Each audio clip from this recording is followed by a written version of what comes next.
And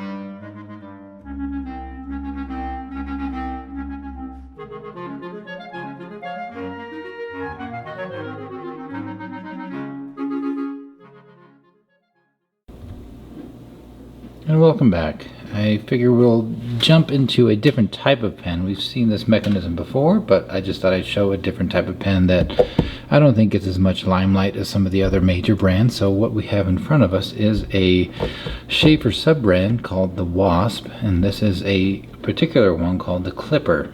And I chose this one just because of a comment I made in my last video. I mentioned that the Conklin word gauge, or one of the variations of it, the second one, actually had a kind of a circuit board appearance, and so I just wanted to show the pen that actually has what is called the circuit board pattern. And this is it. This is kind of the celluloid with many stripes, and it's kind of broken up and just kind of randomly assembled, it seems. And so this is what would be called the circuit board pattern on celluloid. Yeah, even the cap is kind of different than the barrel. It has a these like repeating 4 lines every quarter turn, and then this varying kind of squares of different pearlescence, and the squares of pearlescence here are a little more divided, and you can kind of see maybe some different shades within it. So overall, generally like a circuit board. And so that's why I thought I would show this one. And this is a pen I went ahead and took apart, so this is the exploded view. So let me just go over what we have, and this will be a shorter video since I've shown how to repair this. And we'll just see the before, the after, and we'll do a little bit of talking about it. So let's just go ahead and talk about the pieces. And so here we have the cap. Being a Sheaffer sub-brand, it doesn't have any big kind of Sheaffer logos. It just has this kind of stylized clip, and I'm gonna bet it's brass because it's not a top tier pen. It looks like it might shine up because I took a little bit of a polish just to kind of see what would happen. So the clip looks a little bit shinier than the top. And then we have this cap ring that generally looks pretty darn tarnished. So again, just to see what was underneath, I took my polish, did a little spot right there, and it polishes pretty well. So I'm going to assume this is probably brass without any real gold plating, but we'll see what happens as I shine it up. And this particular one has good cap lip. I don't feel, maybe. Yep, there is, and I feel it now. There is an ever so slight little lip crack right there. Hard to see. It matches up right with one of those black lines, but it's right there. I can feel it goes up further into here, so it kind of goes up into the cap. So we have a little bit of a split right there. So, oh yeah, you can really see it open up too. So I'll probably just have to be gentle with this one. I don't think I'll be trying to do too much. Oh yeah, you can see it go right up to about there in the glare. Maybe you can see it, maybe you can't, but I can definitely, there it goes. Right up to about almost halfway up the cap. So this one's not perfect, but you know, if I take care of it, it hopefully won't spread any further, but we'll see what happens. Zoom back out. And we have the nib, which on this one looks like it was dropped because it seems to have a little bit of a crimped up kind of look to it. Kind of like I just need to do some flattening, some smoothing, get that straightened out a little bit more. We'll see the top, and I'll show you hopefully the markings on it once it's polished up. I won't bother with it right now, but you can definitely see the hump right there. And here's the feed. Just kind of a smooth, kind of looks like a Sheaffer feed. Honestly, it does. So not surprising. This one has a nice little screw in section, little soaking little heat was able to get this particular one out. And this has a breather tube that pulled out nice and easy. I'll grab that barrel again, and I'll just kind of roll it around. There is an imprint on it, and this also has a monograph on it. Let's see if I can find it. Oh, with a pattern that's going to be kind of tough, honestly. Let's see, I'll just kind of show it. Maybe it'll show up on a bigger screen, but I think you can see it says Clipper right there. Saying this is the Clipper. And there's a little bit extra, and I'll figure out what that says in a little bit. And I believe I saw a monogram on it. Somebody's name, where was it? There it is, right in here. Let's see if we can find it. Oh, maybe. Oh, does it go this way?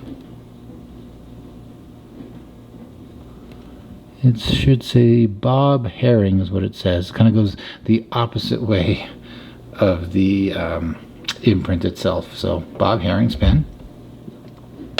We have the inside, there you go, I'm going to call it the vac rod or the plunger rod. Again, we have what we'd expect from a vac filler. We have the conical nut. We have the little kind of adhered on lip upon which the seal is going to seat, and this is a rubber coated steel rod, and it looks like the rubber's intact, so I'm going to go ahead and keep it. I don't think this one needs to be replaced. I feel a little bit of roughening of the rubber, but it's not really breaking down too much.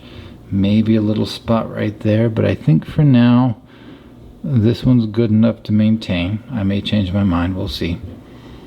And this one actually has a different way of being maintained. Rather than screwing into the blind cap, we have a collar that threads on right there, and if you see, there's a hole in that collar, and for some reason they felt they needed another screw to keep the collar on. So here's a very tiny, let's see if I can kind of maneuver it. It's super tiny, just a little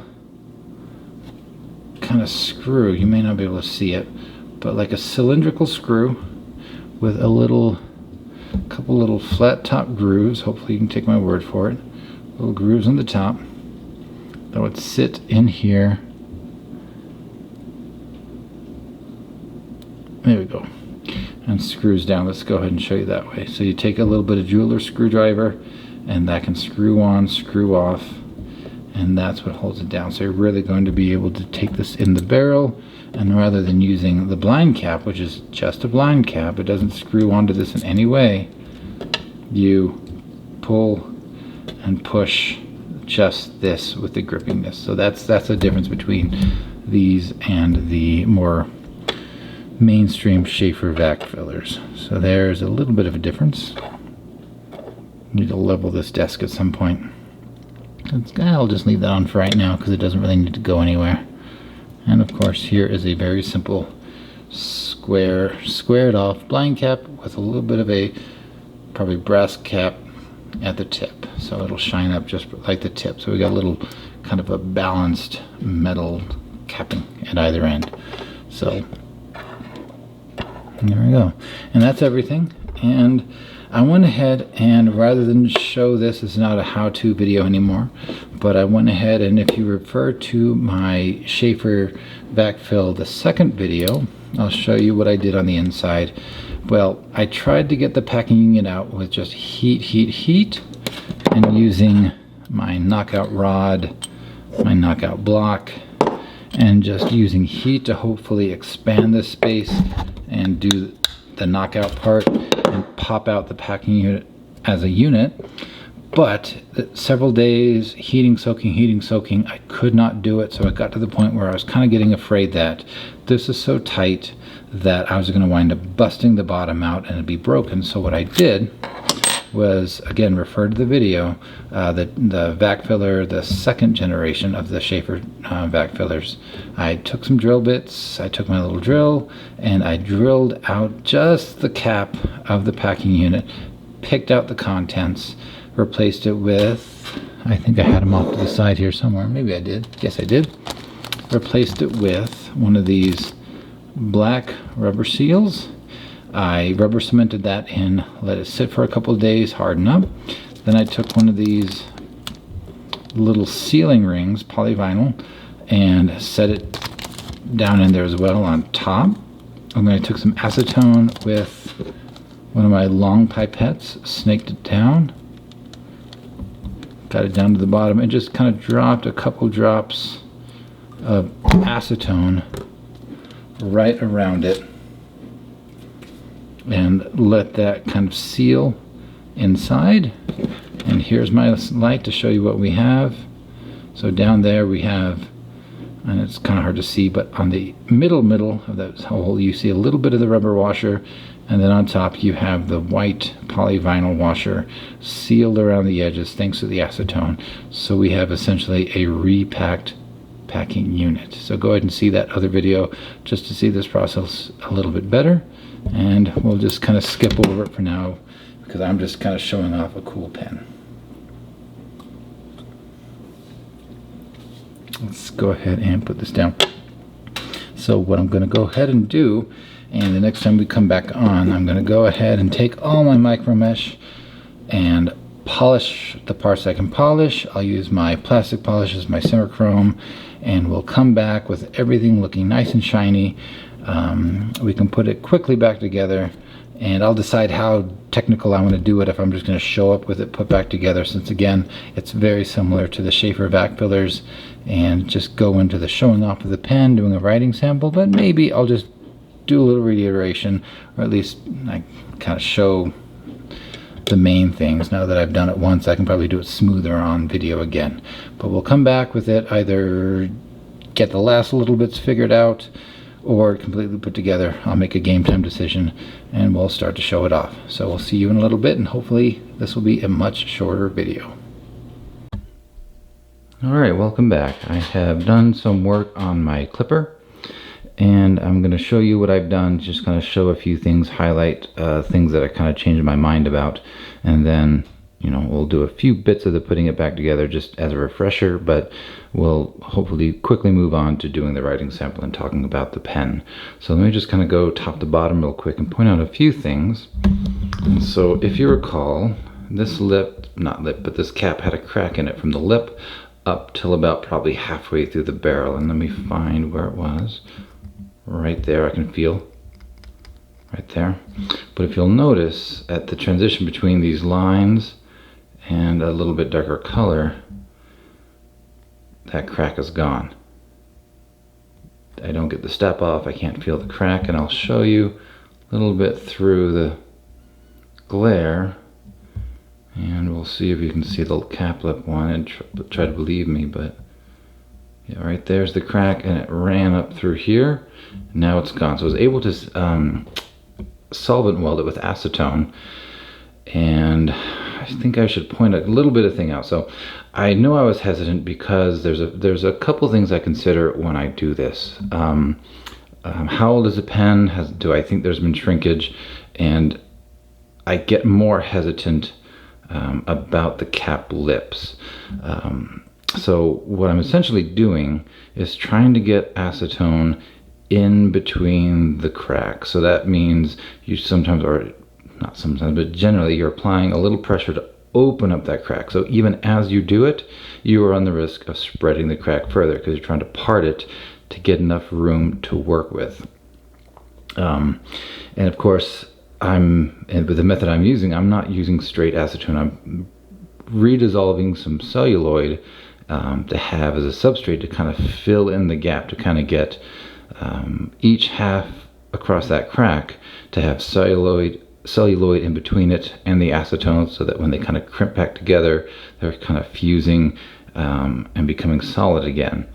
Because often if you just go straight acetone, it's going to dissolve a little bit away, it's going to soften the edges, and you wind up losing a little bit of material, right? So it's going to be a little bit less, I guess in terms of this, a slightly smaller circumference.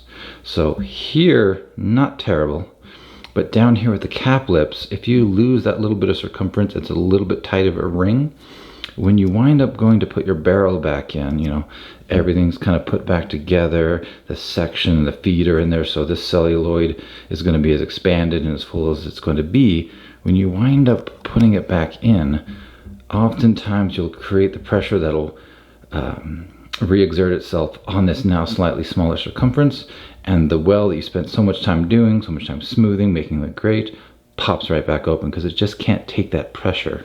So I tend to be a little bit hesitant doing cap lips in this way, unless I feel that I've got enough gap and space that it's not going to shrink up and do that popping back. So I get a little bit hesitant, and that's kind of why. And this is going to be my pen, so I felt comfortable doing this, holding off on this, and if I ever have to do a repair, I'll consider it. But I don't have. This is my one example of a clipper, so it's going to be in my collection. So I'm okay leaving that as it is, and just having done that limited kind of repair. So there's that little diversion.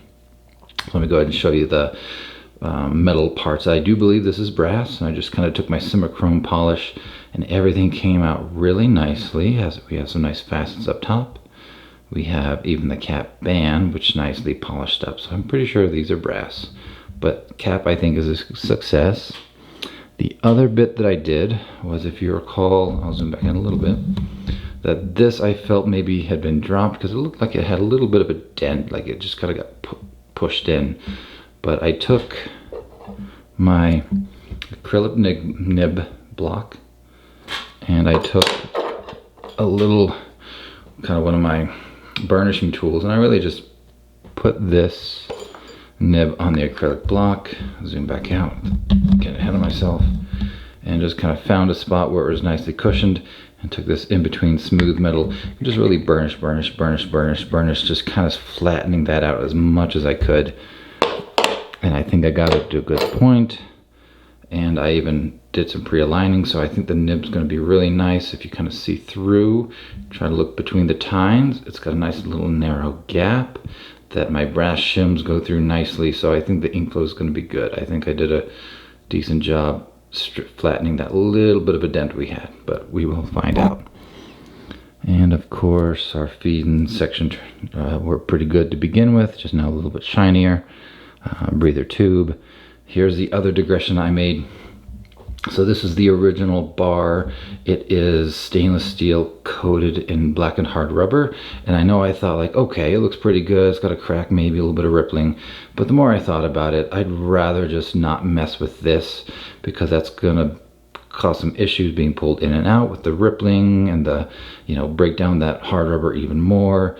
And this is already split, so the rod's going to be rusting, and of course I can't clean that out. So I went ahead and sourced a new one, and I'll include the link to the gentleman in the comments or the description section. But you know, I was able to measure it up, give him my dimensions, and I think he actually knew right offhand when I said clipper. It's like, oh, he had the numbers basically in mind, but he's able to lathe it and make it just as it would have been. So this is now a size appropriate stainless steel version of the rod that, you know, took the nut, it took the little bottom plate, and now I went ahead and put in the little rubber seal in between, just to kind of jump that forward a little bit. And let me make a comment about taking this little bottom flat part off on which the little gasket sits. Just soak that in water, soap, take your time, and just kind of pull it off occasionally just to kind of see if you can pop it off. Do be careful, because this is fragile, so if you do uneven force or really try to force it without having attempted to soften the glue or adhesive, it may just crack in half, so do be careful with that. And all I did to put this back on was a little bit of shellac, slide that back on, gasket on top, touch of shellac for the conical nut, and finger tighten it down. So there we go for that. And of course the barrel turned out quite well. We'll see it when we put it all back together. I'll kind of show you, you can kind of see some of the amber in between, some of the clarity. So when we get it all back together, I'll shine some light through it to kind of show you how it turned out. We showed you the packing unit before, and that's definitely been curing for a while now, so it's hopefully super secure. And of course we have these two little brass knobs at the bottom, the kind of nuts that are keeping this within the barrel and gripping so that we can pull it. And then here is the blind cap, again polished really well, and we have the same kind of brass faceted feature at the bottom, making a nice symmetric feel to this pen. So let me go ahead and see if we can put a few things together just to reiterate, and then we'll move on to the final part where we see how this thing writes. So I'm going to go ahead and get my silicone grease ready. So I've got my Sheaffer's push-pull tool. I'm going to take my silicone grease, put a little bit on the tip here, and we'll get that slid up from the bottom. Slide it in. There we go. Get some lubrication in there. I'm going to go ahead and put the new bar into the end here. Hopefully I'm gripping it and turning it. We'll see. And we'll put some grease. We'll slather this up to get that really lubed up within the channel of the seal. Let's go ahead and pull it back. Get that gasket ready. There we go. A little resistance, but now it pulls. Yeah, really coat that. We'll take this off. Let's see. Yeah, it's gonna have a good one. It's hard to push that against my finger blocking the edge, so it's making a seal. What we can do now is, of these two pieces, hopefully you see it, there's the larger one. I'm gonna come in and thread that on. We'll just do that by finger. And we'll take the smaller piece that goes in the middle, and I'm gonna look over the camera so I may lose my centering for a second. Start it with my finger just to kind of get it in there. Perfect. And I have my little jeweler's screwdrivers just off to the side here. I'm going to choose a nice flat tipped one and finish up the job.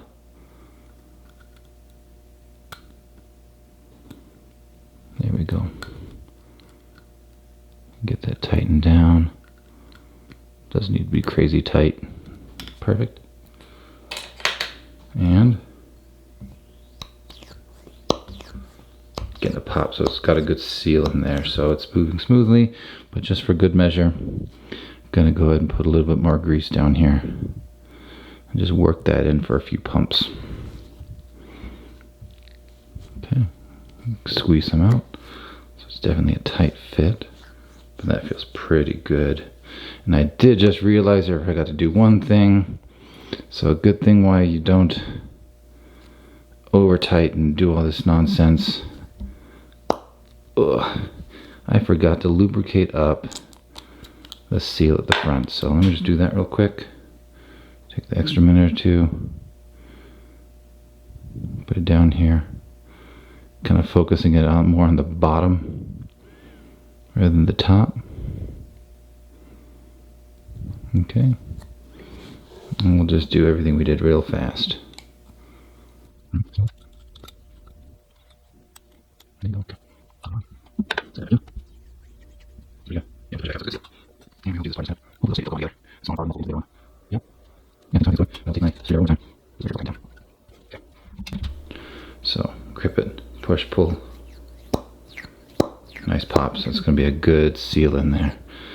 Okay, we can just do the top real quick. So we have, did I grab the right? I think so.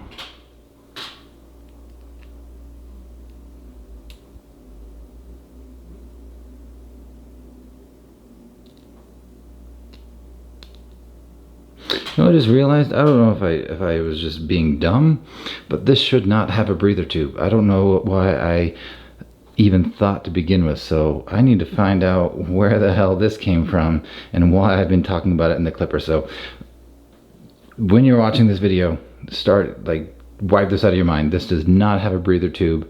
It makes no sense because, hey, you've got this big honking thing in the way. There's no breather tube. So this is from some other pen.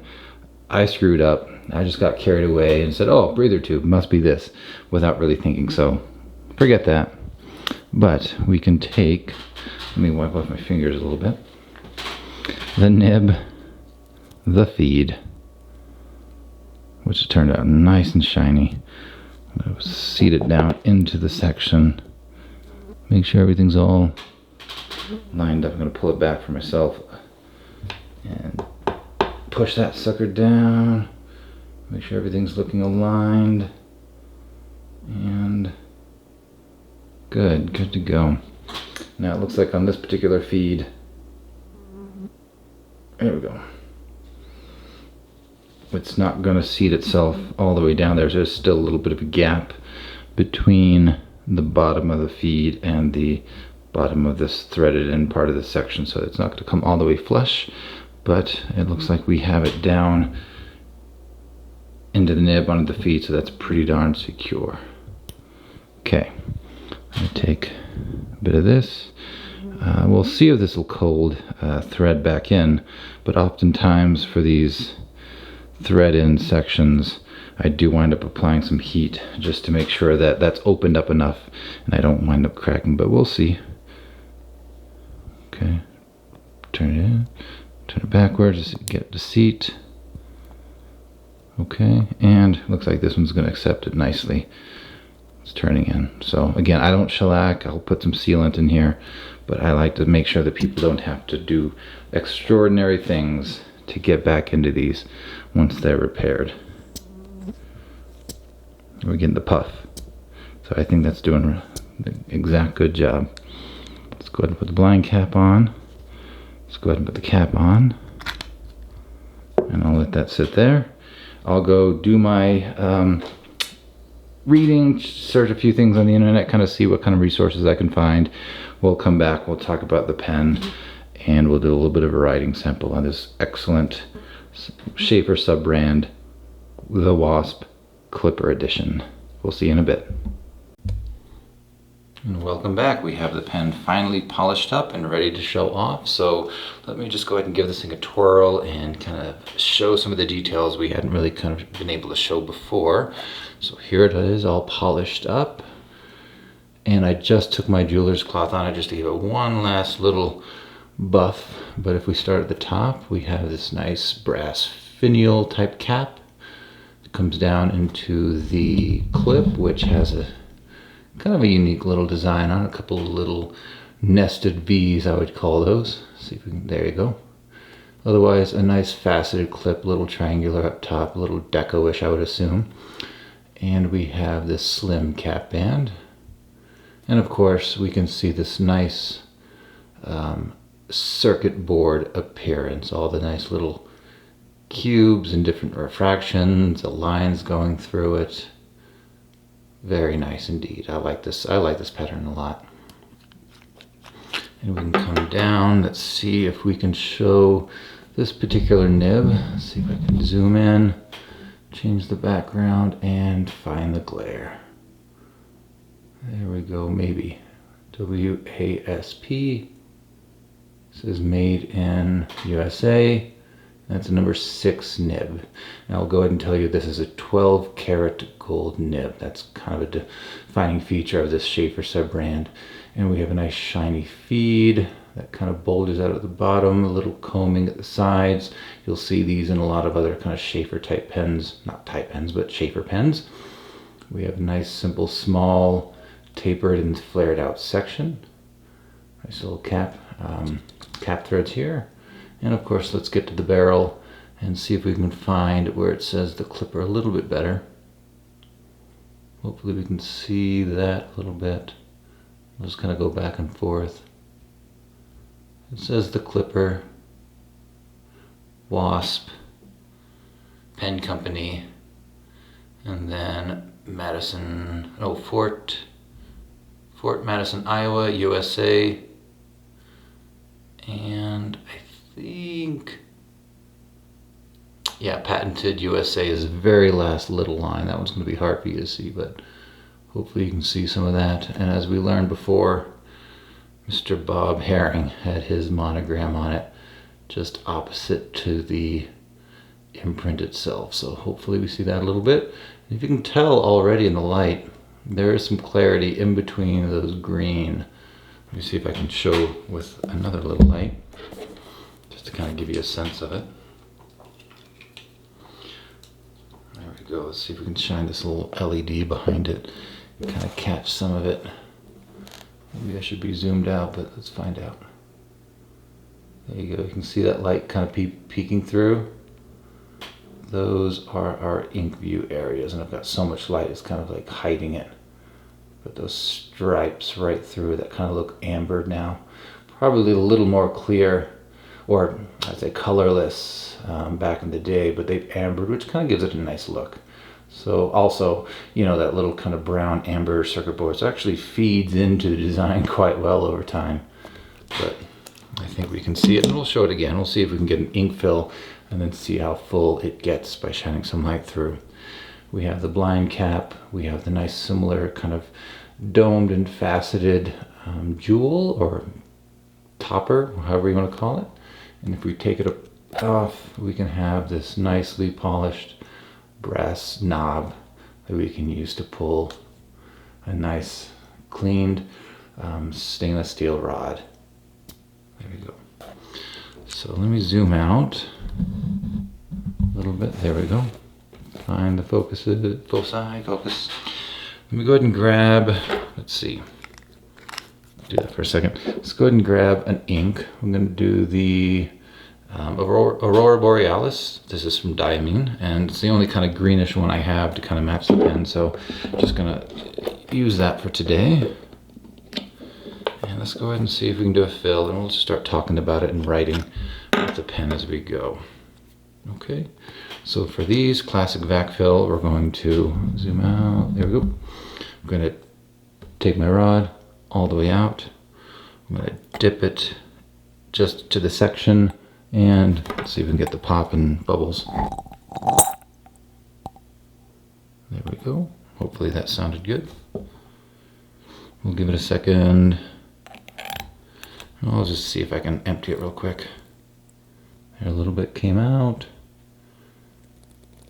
Maybe I wasn't quite in there. Let's see if I can. Ooh, and I'm getting ink everywhere. Let me swap my paper.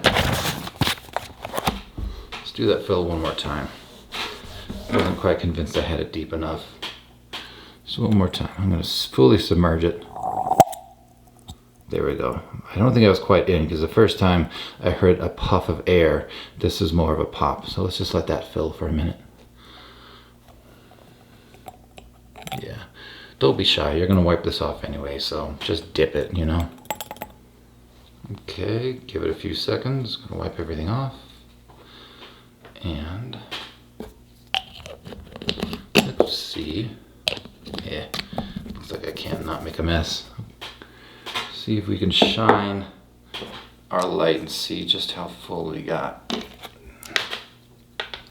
Let me get my LED. Let's see if we can try. Let me find a good area where, okay. Here we go. So I'm going to try to show this a little bit. So I'm going to start at the top and actually find a place where we can see the light, and then I'll bring it down. Find the focus, get the white. The white tends to be kind of bothersome for focusing. Let's see if we can find a light. I might have to turn one of my lights out. I think there's an amber kind of right there. Actually, I'm going to turn the light out. Dum, dum, dum. There we go. Does that help any? Maybe not. Let me turn this other light out too. There we go. This is just room light now, so let's see. Oh. And my LED went out. This is the finicky one. Okay. Okay, let's see. Can I see a light? Yeah, kind of get a sense of it, but let's see. Yeah, I can see. It's just hard to see on the camera. That's kind of the best I can get. You can see that.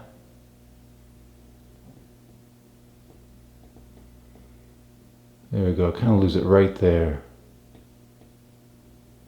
I think it filled up right about to the end of the clipper. So probably a good 2/3 of the way up. I do believe that's dark, dark, dark. Then you kind of see it flashing around. I hope you see it. I kind of see it. and then it disappears. So I'm going to say 2/3, but rather than belabor that too much. Let me get my lights back on. There we go. And there we go. All right, let's get this thing lit. Okay, we'll zoom out. And I have my little paper of notes. So we are going to be writing with, there we go, picks up. This is the Wasp, which actually stands for, oops, not William, but Walter A. Sheaffer pen, W-A-S-P. So this is a Sheaffer sub-brand, which Sheaffer created a sub-brand in about 1928, and it had various names. This Wasp was the third name. So the first one was Univer, the second was vacuum-fill, to take advantage of their vac-filling mechanism, and the third one was Wasp. Just like we saw in this one, this one actually said Wasp Pen Company, which seems a little redundant since the pen is already in the name, but there we go. And since vac fillers came out about 1934, the brand was, or at least vacuum fill about early 1930s to mid 30s, but sounds like the Wasp name took over in about 1936. I mean, despite being a sub-brand, apparently these were well-made pens, and it certainly feels like it was. I mean, it's celluloid, it's quality parts, it's brass instead of gold, and 12 karat nib instead of 14. So a little bit of a few things that kind of bring the price point down. But overall, well done. And I'll just mention those. So brass instead of gold. We had 12 karat instead of 14 karat nib, which means these are not going to be as flexible as, like, you know, a wet 14 or 18. That might be a little more flexible with the gold, but looks like it has a little bit of flex. And is there anything else? Really, that's not it. It's hard to say what makes this an inferior pen, because it's still a good quality celluloid with a complex pattern. I think it's kind of nice. So these were introduced, like I said, about 1936. Is that wrote down? Yeah, so 1936 for this. And there are about 3 or 4 generations of it. And rather than go through all the little details, I will say that this particular one is a first generation because it has a little jewel up here, a little jewel at the bottom, and the pen overall is pretty straight, not really tapered. I mean, it kind of tapers ever so slightly, but it's basically a straight pen and a straight cap, not super tapered. So I'd say this is a first gen, so probably around 1936, 37 for this particular pen. They came in a few different colors. I saw blue, green, I think I saw like a goldish one. So they came in a little bit of variety, and the trim options were a little bit different. And if I go ahead and do the measurement, I can tell you what this particular model was, or at least the best I could figure out from a fountain pen forum. So we take this to the inches. If I get the cap on, we do from the cap, try to get it from that little dome tip to the bottom, puts me right just shy, like basically 5 inches. So this is 5 inches capped, 5 inches capped. And if we do the diameter, which is the other kind of measurement that it helped differentiate it, if I lay it there, it is just shy. It's about 7/8 of an inch. If I double check and try to find the widest part. So it's about 7/8 inches, let's see, diameter. And this would make it a standard size. And there were lady sizes, there was the large size, and this is the standard, right kind of in the middle. And what else did I say? So this meant I have a standard size. It can either be a 395 or a 500. And the only difference I could see that would differentiate lower number versus higher number is kind of the trim. And this particular one has a narrow, and this one has a wide cap band. So I think we're dealing with a clipper, and I think all these kind of vacuum fill late 1930s ones were called clippers, and they're varieties. So it's the clipper 395 vacuum fill. So that's what I think I'm dealing with right here, just by sake of the size and the cap band. So let me flip my page. Well, I'll talk about the writing, how it's been feeling so far. So this looks like, I'd say, a fine line. This is a fine line that looks pretty wet when it lays down. Yeah, it's a decently wet writer, so diamine ink in this kind of fine nib is definitely a wet writer. And let's see, how do I feel? It feels pretty smooth. It's pen on paper feel, but there's no digging in. I did take the time to kind of use my loop to check it out, make sure everything was aligned. So everything looks good under magnification. And if I go left, right, if I go left, up, down, all around, everything feels pretty same, pretty even. So this is overall a really smooth writer. Fine line with some tipping that makes it pen on papery, but it does not dig. And I'm very happy with that. That's very satisfying. If we check out the flexibility, being a gold nib, let's see what we can get. No pressure, a little more. There we go. That's pretty moderate hard pressure. So it opens up a little bit. So fine to kind of a large medium-ish line. So you get a little bit of variation. So you could do something with it. I wouldn't say this is a flexible writer that you can write and be creative, but if you wanted to sign your name, give it a little bit of extra something, this pen would do that for you. So I'm going to call this a nice solid writer with a little bit of flexibility. And if we do the reverse writing, that's actually not bad. Occasionally it digs a little bit, but it's surprisingly smooth as a reverse writer. And does it really step us down that much? It does. It takes us down just a little bit. So you can definitely do some reverse writing with this, though it's such a small difference, I don't think you'd really need to. And let's do a little bit of faster squiggles.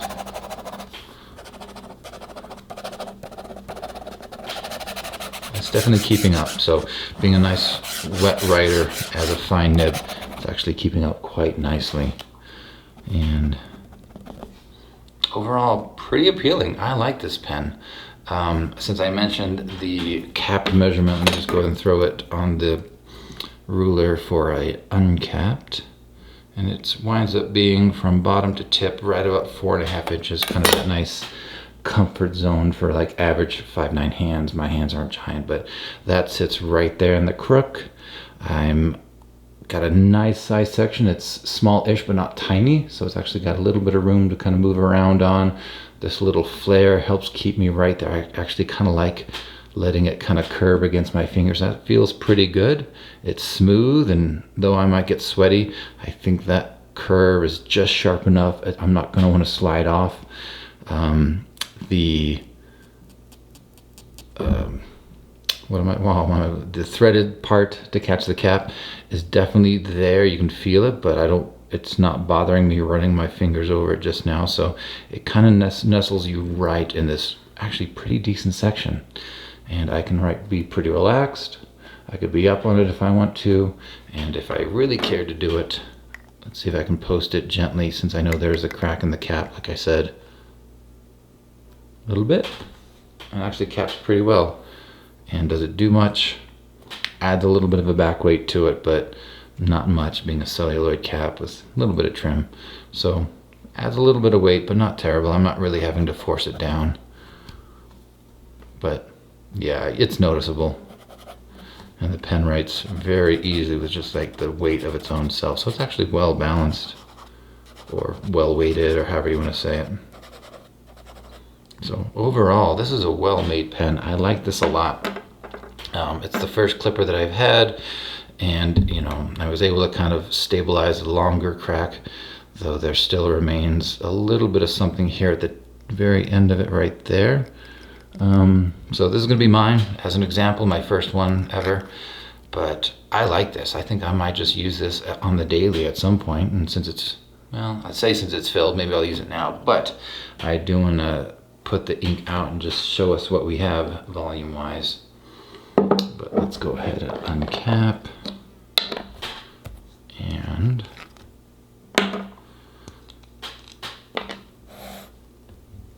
try to find a right spot, and it's going to lose a bit of ink just as I pull the rod back, so let's kind of wait and see for that.